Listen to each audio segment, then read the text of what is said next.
Assalamualaikum warahmatullahi wabarakatuh. Ketemu saya kembali di channel Dunia Pangan ID. Terima kasih Anda sudah menyaksikan video-video saya. Pada video kali ini saya akan membahas mengenai salah satu komponen penting di dalam dunia fitokimia, yaitu soy isoflavon. Soy isoflavon ini merupakan bagian dari senyawa flavonoid. Soy isoflavon merupakan senyawa fitokimia tetapi tidak berwarna. Sebenarnya ada warnanya, tetapi karena warnanya putih sampai krem, sehingga orang sering mengatakan bahwa senyawa ini merupakan senyawa yang tidak berwarna. Soy isoflavon ini merupakan senyawa yang cukup ajaib karena banyak digunakan untuk berbagai terapi kesehatan, terutama terapi yang berkaitan dengan ibu-ibu dan remaja. Bagi Anda yang ingin selalu tampil cantik dengan kulit yang mulus, dengan mood yang baik, alangkah baiknya menyaksikan video ini. Ya, karena dengan video ini Anda akan tahu berbagai sumber makanan dan jenis-jenis apa saja yang bisa dikonsumsi yang di dalamnya mengandung soy isoflavon yang bisa digunakan di dalam tubuh untuk menggantikan estrogen.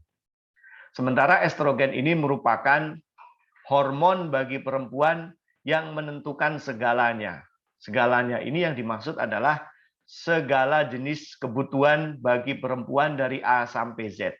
Kebutuhan apa saja nanti kita akan bahas dan akan kita kupas satu-satu, dari kecantikan, kulit yang halus, mood yang baik, kemudian tulang yang tidak keropos, selalu tampil fit, dan lain sebagainya. Untuk itu, sebelum Anda menyaksikan lengkapnya video ini, alangkah baiknya Anda subscribe channel ini. Jadi, yang dimaksud soy isoflavon ini merupakan bagian penting dari senyawa flavonoid. Karena flavonoid ini banyak ditemukan di produk kedelai, sehingga disebut dengan soy isoflavon. Ya. Soy itu kedelai, isoflavon yaitu isoflavon. Ya. Nah, soy isoflavon ini sering juga disebut dengan fitoestrogen. Kenapa disebut dengan fitoestrogen? Karena senyawa ini memiliki aktivitas seperti estrogen. Sekali lagi, karena senyawa ini memiliki aktivitas seperti estrogen. Artinya apa? Artinya senyawa ini pada saat dikonsumsi oleh perempuan, pada saat senyawa ini atau bahan ini dikonsumsi oleh ibu-ibu, maka kondisi estrogen di dalam tubuh itu bisa diperbaiki. Kenapa begitu? Karena ternyata estrogen ini jumlahnya di dalam tubuh perempuan itu naik turun. Terutama pada saat menjelang menopause, kemudian menua, maka kadar estrogen di dalam tubuh itu akan jauh lebih rendah dibanding kadarnya pada saat Anda masih muda. Nah, pada saat estrogen masih muda, kandungannya tinggi atau kadarnya dalam tubuh tinggi, setelah orang sudah tua, estrogennya turun. Nah, maka dari itu, mengkonsumsi isoflavon menjadi salah satu alternatif penting untuk meningkatkan atau menggantikan aktivitas estrogen di dalam tubuh. Ya. Jadi, yang dimaksud dengan soy isoflavon adalah isoflavon yang terdapat di dalam kedelai. Karena ini memiliki aktivitas seperti estrogen, maka soy isoflavon sering disebut sebagai fitoestrogen. Nah, sumber utamanya apa? Ya, tentu sesuai dengan namanya. Namanya itu adalah fitoestrogen atau soy isoflavon, maka tentu kandungan utamanya terdapat pada soya atau kedelai. Nah, jadi mengkonsumsi kedelai merupakan salah satu bahan pangan yang wajib untuk dikonsumsi oleh ibu-ibu. Ya. Nah, Bagaimana bentuknya di dalam matrik pangan? Ya, di dalam matrik pangan bentuknya dalam bentuk glikosida. Artinya soy isoflavon atau fitoestrogen ini di dalam kedelai, di dalam tempe, di dalam tahu, bentuknya terikat dengan satu molekul gula atau lebih. Nah, ini nanti akan menjadi penting karena ternyata yang memiliki aktivitas fitoestrogen harus dalam bentuk aglikon. Ya. Yang dimaksud dalam bentuk aglikon harus dimetabolisme terlebih dulu di dalam usus sehingga senyawa glikosidanya bisa diputus. Ya. Setelah diputus, baru soy isoflavon yang dalam bentuk aglikon baru bisa diserap oleh usus. Nah, fermentasi atau pencernaan, ya, fermentasi itu yang dimaksud di sini adalah proses pengolahan dengan melibatkan mikrobia, terutama dengan memanfaatkan jamur, itu adalah fermentasi, atau mikrobia dalam bentuk bakteri, ya, yang memanfaatkan soy isoflavon ternyata dapat membantu proses terlepasnya senyawa soy isoflavon dari senyawa glikosida membentuk aglikon.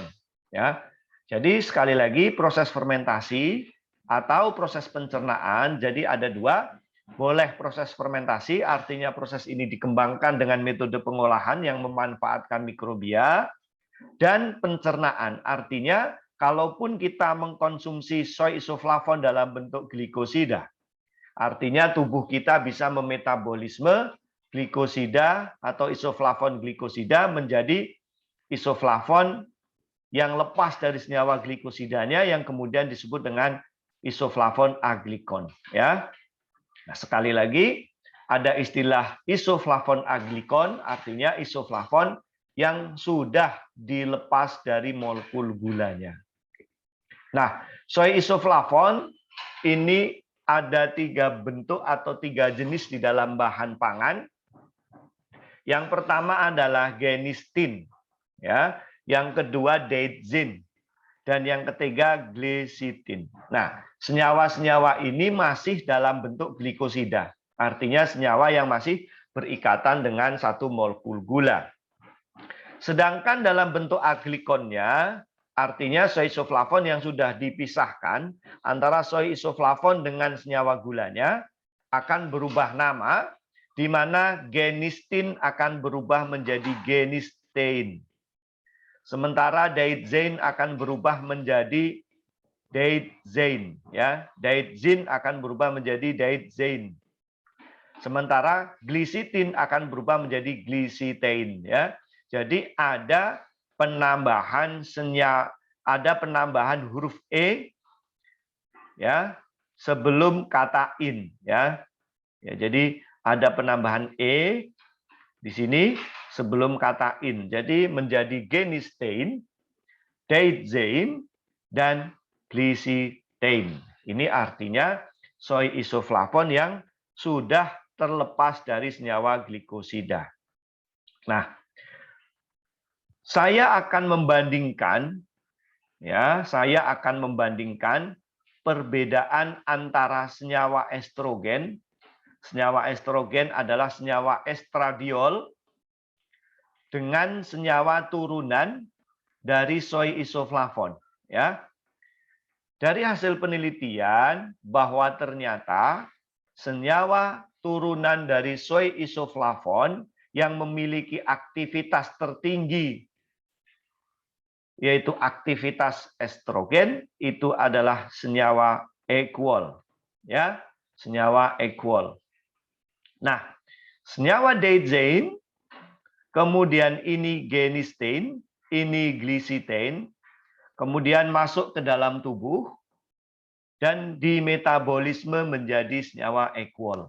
Nah, senyawa equol ini memiliki kesamaan bentuk dengan senyawa estradiol yang berfungsi sebagai estrogen atau sebagai hormon estrogen di dalam tubuh. Ya. Jadi sangat mirip senyawanya, sehingga dia memiliki aktivitas yang bisa menstitusi atau bisa meningkatkan aktivitas estrogen di dalam tubuh. Ya. Kemudian secara kimia, isoflavon kedelai memberikan aktivitas estrogen endogenus, tetapi potensinya lemah. Ya, artinya sebenarnya kandungannya lemah. Tapi dengan kondisi ini sebenarnya menunjukkan bahwa mengkonsumsi soy isoflavon dalam waktu yang lama ini akan memperbaiki aktivitas estrogen atau sebagai fitoestrogen. Oke, selanjutnya kita akan membahas mengenai bagaimana soy isoflavon itu. Ya. Nah, soy isoflavon ada dalam bentuk glikosida dan dalam bentuk aglikosida atau disebut dengan aglikon. Ini contohnya senyawa yang masih dalam bentuk glikosida, artinya masih terikat dengan satu molekul gula. Ya, ini yang dimaksud dengan senyawa glikosidanya. Sementara pada saat kita fermentasi atau setelah masuk ke dalam tubuh, glikosida ini akan putus, akan menjadi senyawa aglikon. Ya, senyawa aglikon ini yang seperti ini. Nah, perbedaan antara daidzein, genistein, dan glycitein terletak pada gugus R1 dan gugus R2. Ya, sama seperti pada teori-teori pada isoflavon yang lain. Ya. Dia memiliki gugus aktif, OH, kemudian dia bisa berpindah-pindah antara gugus H dan OH pada R1 dan R2. Apabila R1-nya H dan R2-nya H, maka disebut dengan daidzein. Kemudian apabila R1-nya OH, ya, kemudian R2-nya H, maka namanya genistein.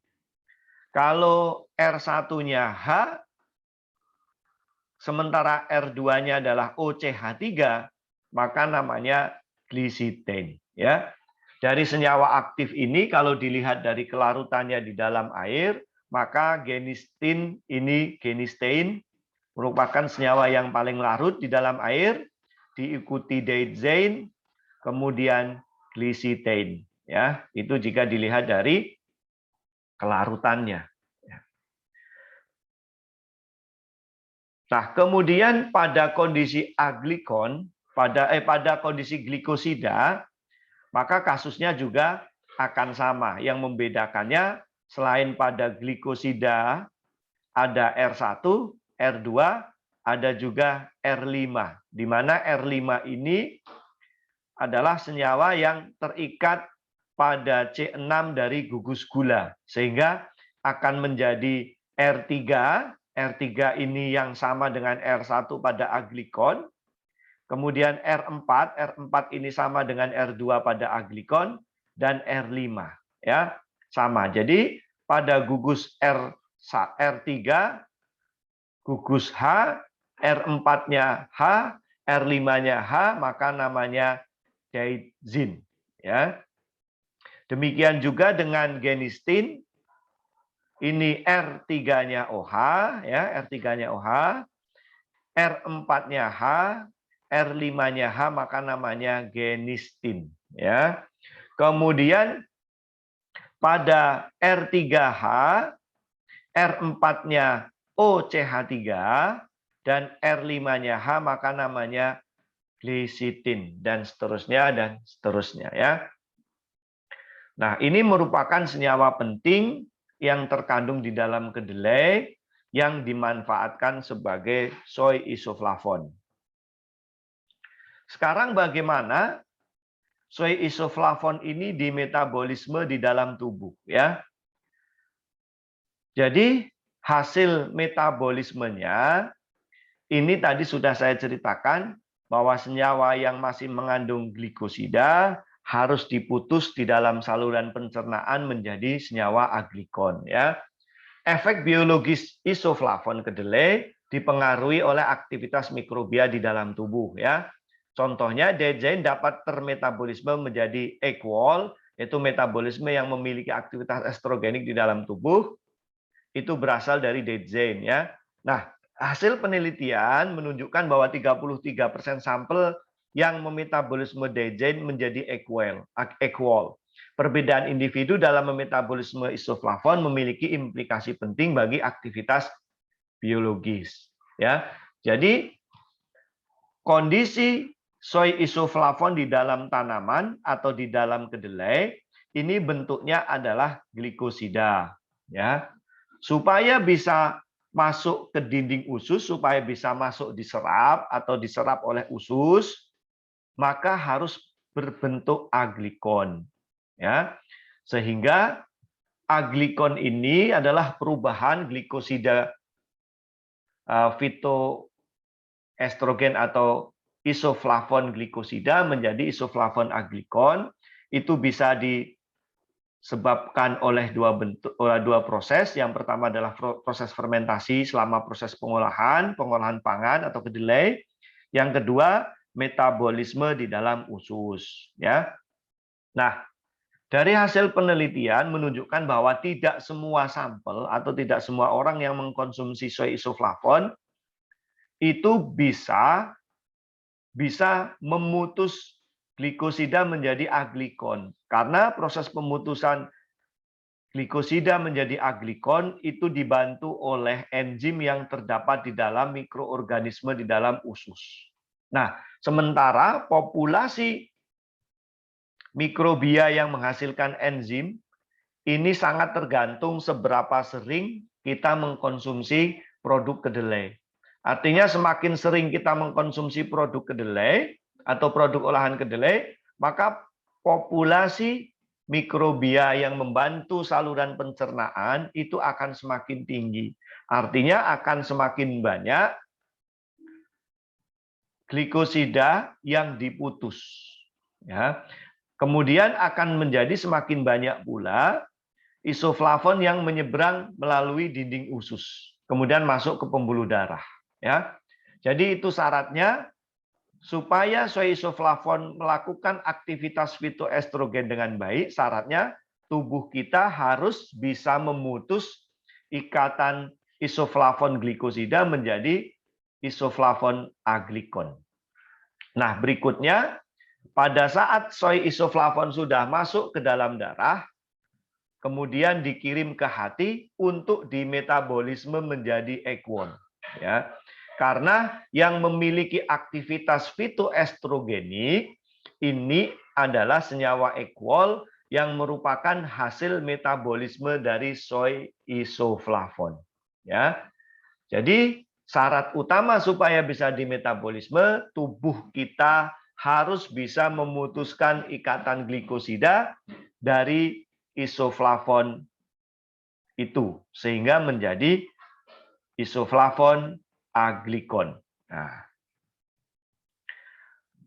jadi sekali lagi saya menghimbau kepada saudara-saudara untuk sering mengkonsumsi produk olahan kedelai. Karena dengan semakin sering kita mengkonsumsi produk olahan kedelai, maka populasi mikrobia yang akan membantu pemutusan senyawa aglikon itu menjadi lebih banyak, ya, sehingga soy isoflavon bisa masuk ke dalam dinding usus dan bisa dimetabolisme menjadi equol di dalam hati. Oke, ini merupakan sumber-sumber soy isoflavon, ya. Yang pertama adalah US soybean. Ini kandungan tertingginya pada genistein, ya, yaitu 73,76 mg per desiliter atau per 100 gram bahan, ya. Kemudian soybean, ya, yaitu kedelai, ini kandungan tertinggi pada genistein dan kandungannya tentu lebih rendah dari US soybean, ya, karena ini sudah mengalami proses pengolahan, ya, direbus, kemudian difermentasi. Nah, tetapi walaupun jumlahnya ini kecil atau menurun, tadi sudah saya jelaskan sebagian dari soy isoflavon pada tempe ini dalam bentuk aglikon, ya, karena mikrobia atau jamur di dalam proses fermentasi perubahan kedelai menjadi tempe bisa memutus senyawa glikosida. Nah, berikutnya pada tahu atau tofu, ya, ada keras, kemudian tahu yang digumpalkan dengan batu tahu CaSO4 ya. Kemudian batu tahu bisa juga tahu yang digumpalkan dengan whey. Ini kandungan tertingginya juga masih pada genistin ya, yaitu 13,35. Kemudian saus kedelai ya. Saus kedelai kalau di Indonesia ada produk yang mirip ini ya, mirip ini. Ya, ini kecap ya, misalnya kecap ini juga hasil fermentasi kedelai dalam bentuk saus ya. Kemudian ada susu kedelai. Ini juga kandungannya cukup tinggi yaitu 6,06 ya, tetapi ini kandungannya cukup menurun ya dibanding dari produk aslinya atau raw materialnya ya. Kemudian ada tepung kedelai dalam bentuk full fat ya. Nah, ini juga sangat tinggi. Kandungannya 98 mg per 100 gram. Daizein-nya 99 mg per 100 gram ya. Jadi kandungannya setelah dirubah menjadi tepung kedelai akan lebih tinggi dibanding dengan kandungan awalnya ya. Ini karena sudah diproses ya, kemudian jumlah bahannya sudah diturunkan sehingga menjadi kandungannya menjadi lebih tinggi karena dalam proses itu. Kemudian tepung kedelai yang dibuang lemaknya, Daizein-nya 71 mg, kemudian Daizein-nya 57 mg. Nah, inilah sumber-sumber soy isoflavon dalam kandungannya ya. Ada kedelai mentah atau raw material, kemudian ada juga soy isoflavon dalam bentuk produk-produk olahannya. Yang menjadi ciri khas di Indonesia adalah tempe ya. Ini merupakan produk soy isoflavon yang sangat potensial karena banyak dikonsumsi ya, terutama di daerah Jawa. Tetapi sekarang sudah merambah ke daerah-daerah lain, mengingat senyawa ini merupakan senyawa yang penting ya.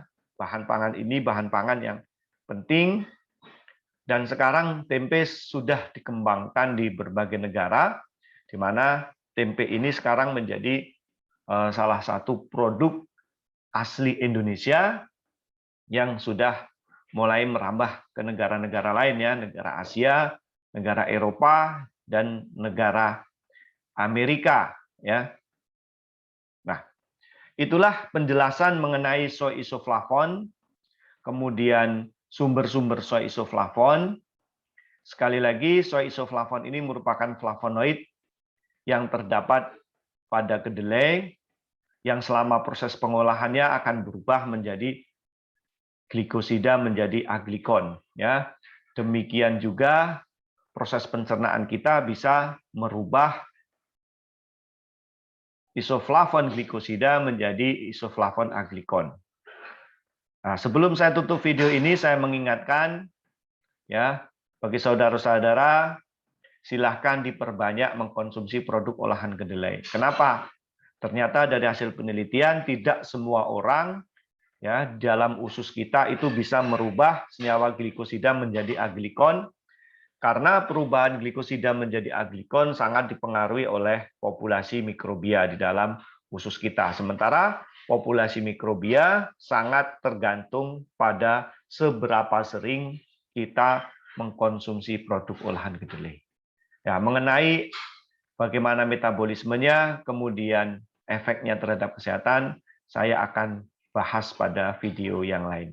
Terima kasih. Assalamualaikum warahmatullahi wabarakatuh.